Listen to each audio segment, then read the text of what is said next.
Olá! E então, no arcano do carro, nós aprendemos a seguir o movimento da nossa vida. Nós aprendemos a conciliar o que é bom, o que é ruim, o que deve ser evitado, enquanto o nosso caminho segue adiante. No arcano do carro, nós precisamos lembrar que o movimento acontece, nós assistimos e fazemos a nossa parte. Aqui a gente entende que, durante a nossa trajetória, no caminho de desenvolvimento espiritual, no caminho da alma, nem sempre nós estaremos com o controle da situação. Isso deve ser reforçado porque acaba sendo uma ilusão. Muitos podem achar que tudo depende da própria vontade para que as coisas aconteçam, negando que existe uma força maior ao nosso redor que está nos guiando e nos educando. Em seguida, nós encontramos o arcano da força e aprendemos também a mediar. Porém, aqui nós precisamos integrar e entender o nosso lado animal. É o momento onde a gente começa a observar o nosso instinto e fazer dele o nosso aliado, porque ele é o canal mais puro que existe dentro de nós quando alinhado com o espírito. O que eu quero dizer? O instinto ele é puro. Assim como o animal tem a sua pureza, porque ele segue apenas o seu instinto, o nosso instinto também é puro. Porém, por muito tempo, ele é tingido de compulsões, ele é tingido de moralismo, ele é tingido de repressões.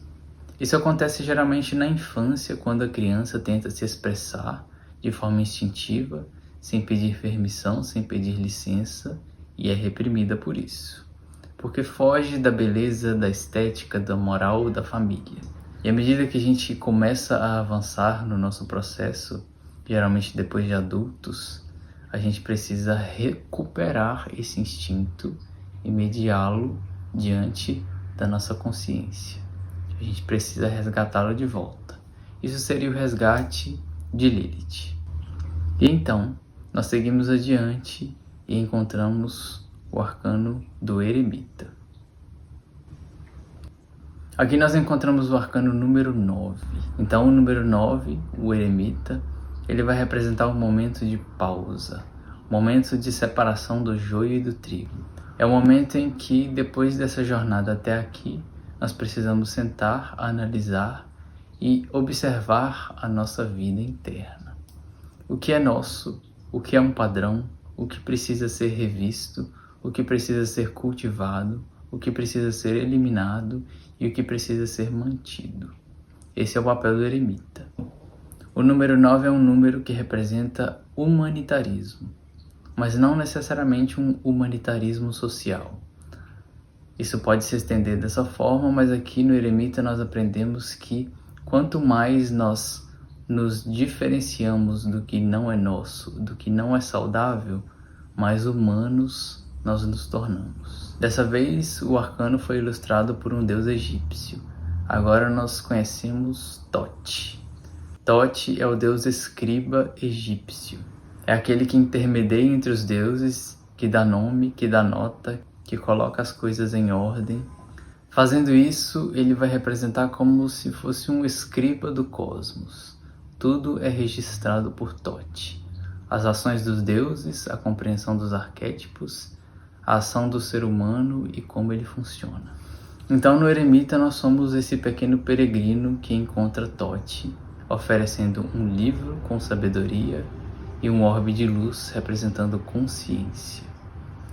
No eremita é o momento onde precisamos entrar para a nossa própria caverna. O cenário desse arcano acontece num entardecer.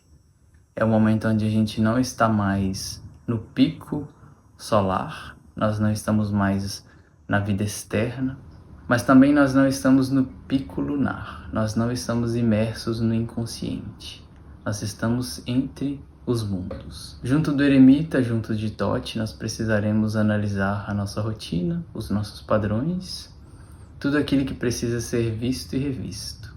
É o momento da gente entrar para essa caverna. O livro que ele oferece é o livro do conhecimento. Uma das formas de entender e integrar o eremita é a partir dos estudos.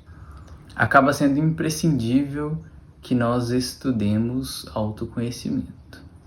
E estudar autoconhecimento é diferente de você estudar algum tema específico fora de si, alguma profissão, por exemplo. O autoconhecimento ele tem mais a ver com você buscar fontes para compreender por que você é como você é, quem você é. Aqui é o momento do questionamento sobre a sua vida. Por que determinados padrões insistem em se repetir? Esse é o livro que Totti oferece. Junto dele, na outra mão, nós encontramos um orbe de luz. Esse orbe de luz pode ser representante da consciência, a luz da consciência. O que é a consciência? Quando você entende algo com clareza no seu corpo por inteiro, você se torna consciente daquilo. Então, enquanto você não observa alguns padrões repetitivos na sua vida, ele ainda está fora da luz. Ele ainda está simplesmente rodando dentro de você até que você olhe para ele. Então aqui, junto de Totti, nós entramos na caverna, junto do eremita. Nós iremos para o nosso mundo interior. Mas não apenas como entrega, e sim como análise. Você não necessariamente precisa estar estudando. Se você estiver em contemplação, por exemplo, no alto de uma montanha, desde que você não esteja ali para fugir, e sim para se autorregular, para observar quem você é, para entender melhor a sua vida, você estará junto do eremita. Observe que Totti usa uma capa. A capa pode ser vista como símbolo de proteção.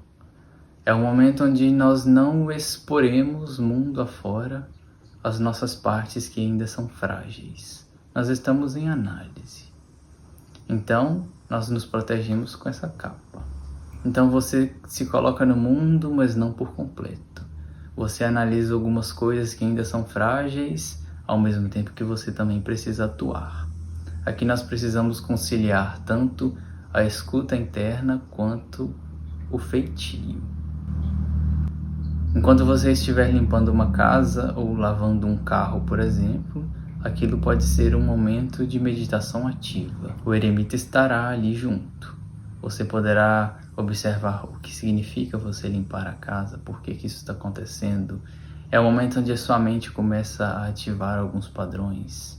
Por que quando você limpa a casa ou o carro, você pensa em determinados assuntos?